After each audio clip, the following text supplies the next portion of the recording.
नमस्कार बच्चों, आज के इस ओझा सर क्लासेस में आप सभी का स्वागत है। आज जिस टॉपिक को हम लेकर आपके सामने उपस्थित हैं वो टॉपिक आपका है प्रथम पाठ का सूची पर्यावरणम का अगला जो श्लोक है। हम लोगों ने पिछले क्लास में श्लोक संख्या 4 तक सूची पर्यावरणम चैप्टर में हम लोग देख चुके थे, ठीक है, जो कि सेमुशी भाग 2 का पाठ हम लोग देख रहे हैं, प्रथम चैप्टर का, फर्स्ट चैप्टर का। तो इसमें हम लोग श्लोक संख्या 4 तक हम लोग देख चुके थे। 5वां से आज हम देखेंगे 5, 6 और 7, इन तीनों श्लोकों के साथ आज का ये चैप्टर आपका समाप्त हो जाएगा। फिर नेक्स्ट वीडियो में आपको इस चैप्टर का जो भी प्रश्न पूछा गया है एक्सरसाइज में, उस एक्सरसाइज की हम लोग चर्चा करेंगे। इसलिए अगला जो वीडियो है वो भी आप ज़रूर देखेंगे। उसमें इस चैप्टर से संबंधित सारे प्रश्नों का उत्तर हम डिस्कशन के साथ उसमें देंगे, ठीक है। तो चलिए अब हम इस क्लास को शुरू करते हैं इन्हीं शब्दों के साथ। पहले हम लोग एक बार श्लोक का रीडिंग दे दें और श्लोक के रीडिंग के बाद इसमें जो आया हुआ जो व्याकरण का भाग है उससे भी देखेंगे, चाहे वो समास से संबंधित हो या प्रत्यय या संधि से संबंधित हो, इन चीज़ों को देखेंगे। पहला है इसमें हरित तरुणाम ललित लतानाम माला रमणीया। हरित तरुणाम ललित लतानाम माला रमणीया कुसुमावलिः समीर चालिता श्यान में वर्णीया नवमालिका रसालम मिलिता रुचिरम संगमनम सूची पर्यावरणम। ये पहला श्लोक था। अब इसमें हम लोग इसके यदि समासिक शब्दों को देख लें तो कुछ ऐसे शब्द हैं जो होगा जिसे कि हम भरवली बोल देंगे, आप समझ सकते हैं। जैसे कि यहाँ पर देखिए तरु नाम का विशेषण है हरित शब्द, मतलब इसमें कर्मधारय समास है। यदि इसको विग्रह करेंगे तो जो विभक्ति वचन इसमें लगी हुई है वही विभक्ति वचन आपको इसमें लगाना है। तो हरिता नाम तरु नाम यदि देखें तो इसको, ये श्लोक संख्या 5 का है। हरिता नाम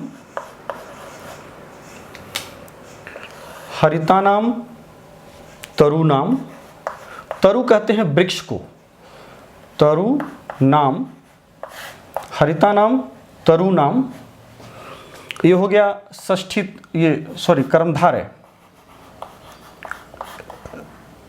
एक पद विशेषण है, दूसरा पद विशेष है, दोनों में एक समान विभक्ति है। तो हरित तरु नाम ललित लता नाम, यहाँ भी ललिता नाम लता नाम, ये भी कर्मधारय समास है।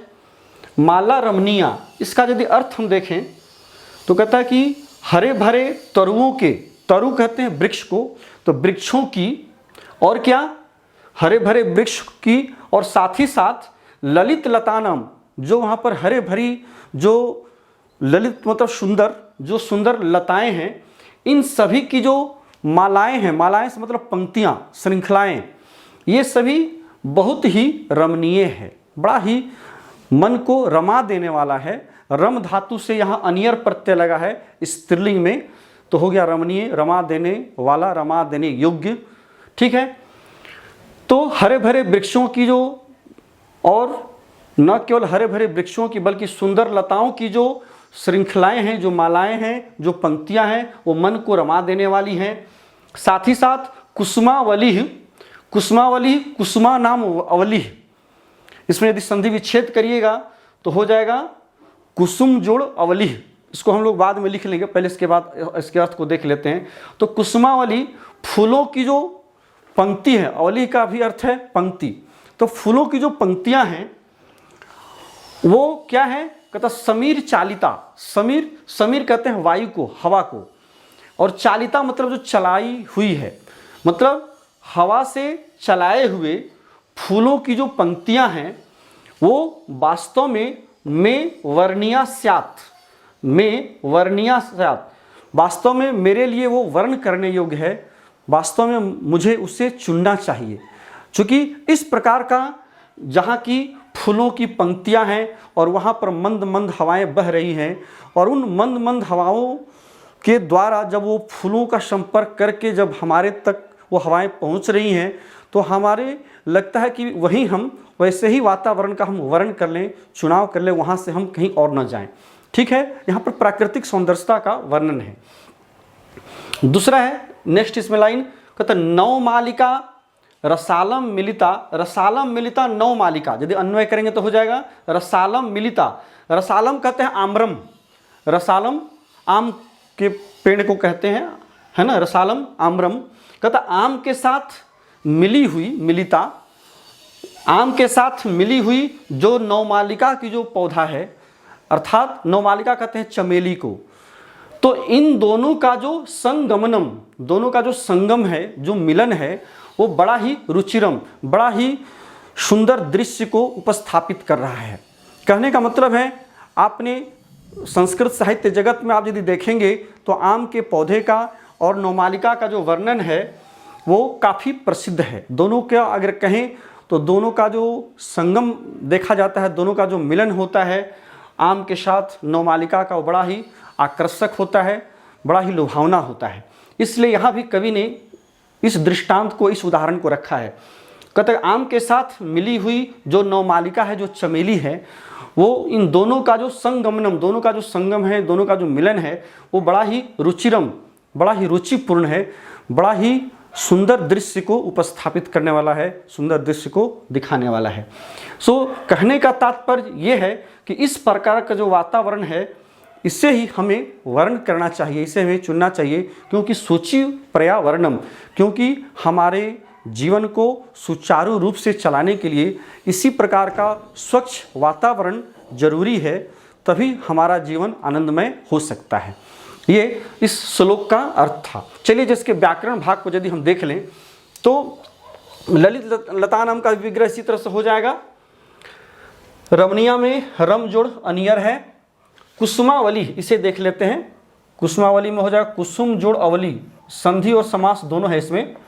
कुसुम जोड़ अवली, अवली कहते हैं पंक्ति को, है ना, और कुसुमा नाम अवली, यदि इसमें समास करेंगे तो हो जाएगा कुसुमा नाम, कुसुमा नाम, कुसुमा नाम अवली, फूलों की जो पंक्ति हैं, षष्ठी तत्पुरुष समास है, ठीक है ना, षष्ठी तत्पुरुष समास है। समीर चालिता, समीरेन चालिता, वायु के द्वारा चलाया गया, ठीक है। समीरेन, समीरेन चालिता, ये तृतीया तत्पुरुष समास है। ये हो गया आपको तृतीया तत्पुरुष, ठीक है ना, तृतीया तत्पुरुष समास है समीरेन चालिता। यहां पर यदि संधि वाले पद हैं, स्यात जोड़ में, स्यात प्लस में, स्यान में, वर्णिया, वृ धातु से अनियर प्रत्यय लग के वर्णिया बना है, जैसे कि कर्णिया होता है, ठीक है, उस प्रकार से वर्णिया हो गया। यहाँ पर रस, नौ मालिका रसालम मिलिता रुचिरम संगमनम सूची पर्यावरणम। रसालम का यदि पर्यायवाची शब्द देखें तो रसालम पर्यायवाची शब्द पूछता है आपको एग्जामिनेशन में, तो यहाँ हो जाएगा आम्रम, इसको आप आम्रम लिख सकते हैं, ठीक है। अब चले आइए नेक्स्ट श्लोक संख्या 6, ठीक है। अइचल बंधो खग कुल कलरव गुंजित वन देशम, एक बार रीडिंग को देख लीजिए फिर से। अइचल बंधो खग कुल कलरव गुंजित वन देशम पुर कलरव संभ्रमित जनेभ्यो, संभ्रमित जनेभ्यो धृत सुख संदेशम, पुर कलरव संभ्रमित जनेभ्यो धृत सुख संदेशम, चाक चिक्के जालम नो कुर्याज जीवित रस हरणम सूची पर्यावरणम, ठीक है। लास्ट लाइन फिर से एक बार देख लेते हैं। चाक चिक्के जालम नो कुर्यात जीवित रस हरणम सूची पर्यावरणम। अब इसके यदि हम लोग व्याकरण भाग को यदि देखें तो पहले इसे हम हटा लेते हैं, ठीक है ना। अब इसे हम यहाँ से हटाएंगे, 5वां श्लोक। चलिए यहाँ जो है हम 6ठे श्लोक को अब देखेंगे। श्लोक संख्या 6 का क्या क्या व्याकरण से संबंधित है, पहले व्याकरण वाले भाग को देख लेते हैं। इसके बाद जो है खग कुला नाम कलरवः, खग कुला नाम, खग कुला नाम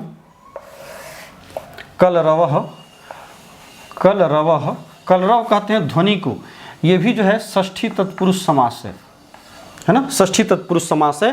खग कुलानाम, खगों के, पक्षियों के जो समूह का जो ध्वनि है, कलरव, पक्षियों के ध्वनि को हम लोग कलरव कहते हैं।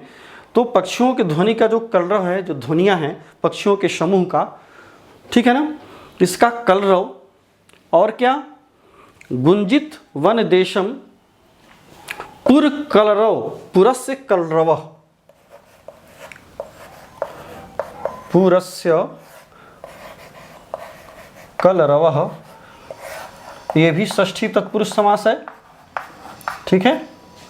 पुरस्य कलरव, शहर का जो कलरव है, जो ध्वनियाँ हैं। संभ्रमित जनेभ्यो, संभ्रमितेभ्यो जनेभ्यो, ये भी कर्मधारय समास है।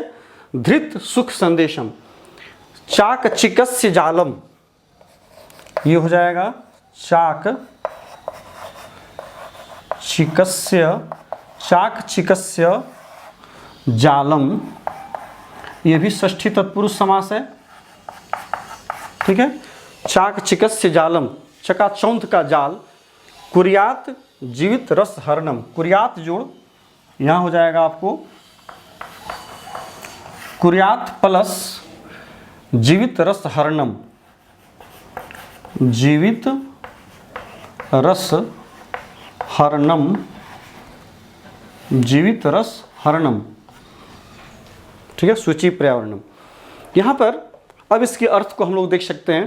कहता आई चल बंधो, बंधो संबोधन है, कहता आई बंधो, हे बंधो, हे भाई, क्या करो, कहता है कि खग कुल कलरव, खगों के मतलब पक्षियों के समूहों का जो कलरव है, जो ध्वनियाँ हैं, उसकी जो मधुर ध्वनि है, पक्षियों का जो गुंजित जो मधुर ध्वनि है, वो गुंजित वन देशम, कहता है कि जहाँ पर कि इन पक्षियों का, वैसे वन प्रदेश में चलो जहाँ पर कि इन पक्षियों के समूह का जो मधुर ध्वनियाँ गुंजित हो रही हैं, गुंजायमान हो रही है, पूरे वातावरण को गुंजायमान की हुई हैं, वैसे वातावरण में चलो चलो। कवि जो है हमसे आपसे कह रहा है कि हे बंधु, हे भाई, इन पक्षियों के समूह से जो गुंजायमान जो वन प्रदेश है, वैसे वन प्रदेश में चलो, हम चलें। और क्या, पुर कलरव संभ्रमित जनेभ्यो, वहाँ क्यों चलो, क्योंकि वो बता रहा है कि शहर के शोरगुल से, यहाँ भी कलरव का अर्थ वही है, शोरगुल या ध्वनि, आवाज़ को कलरव कहते हैं। तो कहा कि शहरों को, पुर से मतलब है शहर, नगर, तो नगरों में होने वाला जो शोरगुल है, जो ध्वनियाँ हैं, उससे संभ्रमित जनेभ्यो, जो लोग परेशान हैं, संभ्रमित हैं, काफ़ी भ्रमित हैं, काफ़ी परेशान हैं, काफ़ी अशांत हैं, तो ऐसे लोगों के लिए सुख संदेशम धृतव, सुख का संदेश तुम धारण करो, सुख का संदेश तुम धारण करो, तुम लोगों तक ये सुख का संदेश पहुंचाओ, उनके ऊपर धारण करो, बताओ कि वास्तव में वास्तविक जो सुख है वो कहाँ है, ठीक है ना, इन शहरों में नहीं है। कहने का मतलब है वो कहीं ना कहीं प्रकृति की गोद में है, ठीक है। तो वही कहा कि पूर्व कलरव संभ्रमित जनेभ्यो, शहरों के कलरव से, शहरों के ध्वनियों से, शोरगुल से संभ्रमित जो लोग काफ़ी अशांत हैं, परेशान हैं, ऐसे परेशान लोगों के लिए तुम सुख का संदेश धारण करो। चाकचिक की जालम नो कुरियात, चाकचिक चकाचौंध, शहरों में जो दिखावटी, जो बनावटी जो चकाचौंध है, इन दिखावटी चकाचौंध का जो जाल है, इसका जो पूरा नेटवर्किंग है ना, जो दिखावटी वातावरण है, ये जो है कहता है कि जीवित रस हरणम न कुरियात, अन्वय करेंगे तो हो जाएगा जीवित रस हरणम, जीवित मतलब जीवन के रस का कहीं ये हरण न कर ले, कहीं हमसे ये छीन न ले, ठीक है ना, न कुरियात, ठीक है ना, न ये कर ले, जीवन का हरण न कर ले। इसलिए हमें क्या करना चाहिए, सूची पर्यावरणम, हमें ऐसे ही स्वच्छ और पवित्र वातावरण में जाना चाहिए, उसके शरण में हमें जानी चाहिए, ठीक है। तो ही कहा कि शहर के वातावरण से, शहर का जो चकाचौंध है, ये हमारे जीवन के रस, रस से मतलब है आनंद, जीवन का जो वास्तविक सुख है, जीवन का जो वास्तविक आनंद है, ये वास्तविक आनंद कहीं ये जो शहर का जो चकाचौंध है ये हमारा कहीं हरण न कुर्यात, कहीं हरण न कर ले। इसलिए हमें सूची पर्यावरणम, हमें इस सूची, इस पवित्र वातावरण के शरण में जाना चाहिए, तभी हमारा जीवन का जो वास्तविक रस है वो कायम रह सकता है। ठीक है, आगे बढ़ते हैं। नेक्स्ट श्लोक जो 7वां है, पहले इसके हम व्याकरण के भाग को देख लेते हैं ताकि हमारे इस अर्थ को बताने में कहीं कोई डिस्टर्बेंस न हो। तो इसके लिए पहले हमें इसे हटाना होगा। अब हम इस चैप्टर का अंतिम श्लोक देखेंगे, 7वां 7। एक बार रीडिंग दे लेते हैं, फिर इसके बाद इसके व्याकरण को देखेंगे। प्रस्तर तले लता तरुगुल्मा नो भवन्तु पिष्टाः, पाशानि सभ्यता निसर्गे स्यान्न समाविष्टा, मानवाय जीवनम कामये नो जीवन मरणम शुचि पर्यावरणम। ये आपका 7वां श्लोक है। कहता प्रस्तर तले, प्रस्तरस्य तले, प्रस्तरस्य तले, षष्ठी तत्पुरुष समास से प्रस्तर कहते हैं पाषाण को, है ना, पत्थर को। तो यदि प्रस्तर का हम यदि पर्यायवाची शब्द देखें तो प्रस्तरम मतलब पाषाणम। तो प्रस्तरस्य तले, प्रस्तर के तल में, लता तरु गुल्मा, इसमें द्वंद्व समास है, लताः च, है ना, लताः च, तरवः च, गुल्माः च,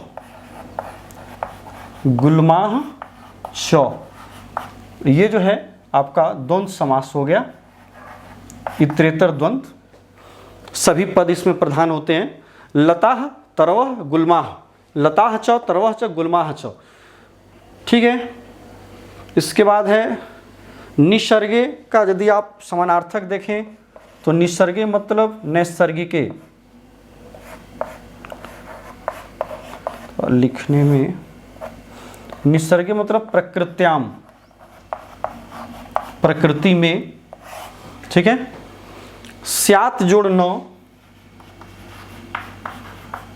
स्यात जोड़ न समाविष्टाः, जीवन मरणम, जीवन जोड़ मरणम,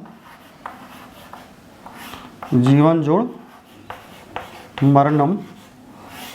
यहाँ पर जीवन में जीव धातु से सत्री प्रत्यय लगा है, जीव धातु से आपको सत्री प्रत्यय लग करके जीवन बना, जीते हुए, है ना।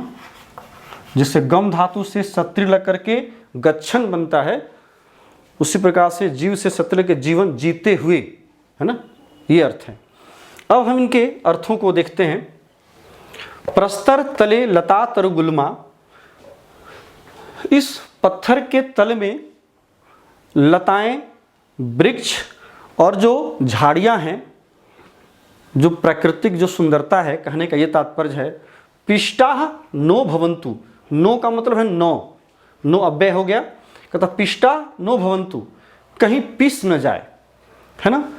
इस पत्थर के तल में मतलब पत्थर के नीचे जो है ये जो प्राकृतिक सुंदरता है वो कहीं दब न जाए, कहीं पिस न जाए। कवि का कहने का तात्पर्य ये है, जिसमें कि लताएं हैं, बहुत सारे पेड़ पौधे हैं, तरु पेड़, और गुल्मा जो वन की जो झाड़ियां हैं, बहुत सारे जो पेड़ पौधे हैं, वो कहीं उसमें पिस न जाए, कहीं दब न जाए। और क्या, पाषाणी सभ्यता निसर्गे, पाषाणी हमारी जो पाषाणी सभ्यता है, जो हमारी सभ्यता, जो संस्कृति है पाषाणी सभ्यता, वो इस प्रकृति में, निसर्गे प्रकृत्याम, प्रकृति में, निसर्ग मतलब नैसर्गिके, प्रकृत्याम, इस प्रकृति में समाविष्टा स्यात् न, कहीं इसमें समाविष्ट न हो जाए। किसी तरह से कवि को ये डर है कि कहीं ऐसा ना हो कि हमारी अपनी जो पाषाणी जो सभ्यता है, वो पाषाणी सभ्यता इस प्रकृति में कहीं समाविष्ट न हो जाए, उसमें वो समाप्त न हो जाए। समाविष्टा में सम उपसर्ग है, आ उपसर्ग है, विष धातु है, और अक्त प्रत्यय तथा टाप प्रत्यय है, तो रूप बना समाविष्टा, समावेशित हो जाना, उसमें समाप्त हो जाना, ठीक है। और स्यात जोड़ न, स्यात अस धातु का रूप है विधिलिंग का, स्यात स्याताम स्युः है ना, विधिलिंग में अस धातु में। न हो जाए, ये संभावना व्यक्त किया जा रहा है कि हमारी जो पसानी सभ्यता है वो वास्तव में इस प्रकृति में कहीं वो समाहित न हो जाए, कहीं समाप्त न हो जाए, ठीक है। न स्यात।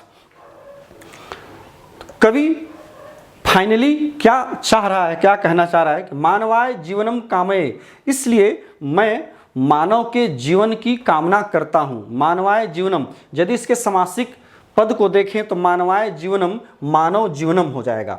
ये आपको अलग से पूछ देता है कभी कभी एग्जामिनेशन में, तो हो जाएगा मानव जीवनम, मानव जीवनम, मानवाय जीवनम।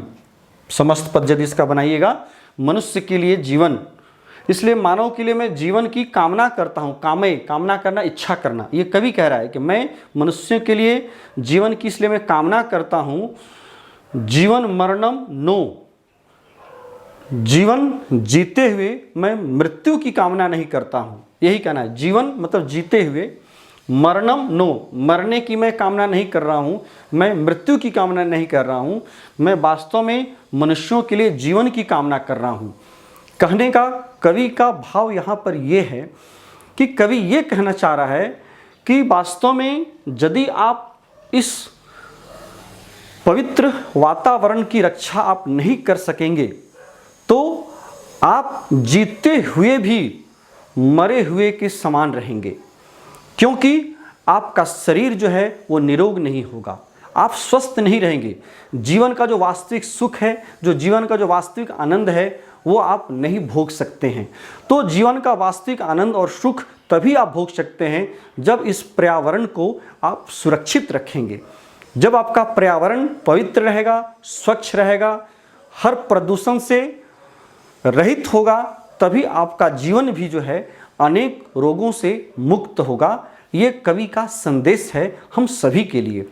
तो यही कहने का तात्पर्य है कि वास्तव में हमें अपने यदि सभ्यता की रक्षा करनी है, हमें अपने संस्कारों की रक्षा करनी है, तो सर्वप्रथम जो है हमें इस प्रकृति की रक्षा करनी होगी, इस पवित्र पर्यावरण को हमें बनाना होगा, तभी हमारा जीवन जो है वो आनंद पूर्वक व्यतीत हो सकता है। वास्तव में कवि का अगर ये इस यदि आप चैप्टर को देखते हैं तो आपका एक श्लोक जो मुझे याद आ रहा है कि सर्वे भवन्तु सुखिनः सर्वे सन्तु निरामयाः।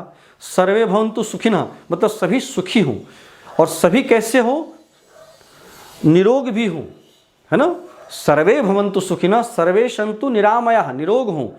सर्वे भद्राणि पश्यन्तु, सभी भद्र दिखें, सभी कल्याणप्रद दिखें। माँ कश्चित् दुख भाग भवेत्, किसी के पास रंच मात्र भी, दुख का एक भाग भी किसी के पास न हो। तो ये सारी चीज़ें आपको तभी प्राप्त हो सकती हैं जबकि उस ईश्वर के द्वारा बनाए हुए इस प्रकृति की रक्षा हम करें। यदि हम नहीं करते हैं तो कवि की जो कल्पना है, कवि की जो सोच है, कवि का जो संदेश है, वो सार्थक नहीं हो सकता है। ठीक है, इन्हीं शब्दों के साथ आज के इस क्लास को हम यहीं रोकेंगे। और जैसा कि मैंने आपको पहले बताया था, अब इसके बाद इस चैप्टर में आया हुआ जो प्रश्न है, उसके जो अभ्यास हैं, उसको हम डिस्कशन के साथ नेक्स्ट वीडियो में आप तक पहुंचाएंगे। तो इसलिए नेक्स्ट वीडियो भी देखना आप न भूलेंगे। साथ ही साथ आपसे ये आग्रह है कि आपका मेरा ये वीडियो कैसा लगा, आप अपने कमेंट के माध्यम से ज़रूर बताएं, और साथ ही साथ आप अपने मित्रों में शेयर करना नहीं भूलें और न सब्सक्राइब करना भूलें। ठीक है, बेल आइकन को भी आप ज़रूर क्लिक करें, ये हमारा आपसे रिक्वेस्ट है। चलिए, इन्हीं शब्दों के साथ आज के इस क्लास को यहीं रोकते हैं, फिर नेक्स्ट क्लास में आपसे मुलाकात होगी। तब तक के लिए बहुत बहुत धन्यवाद। Thank you.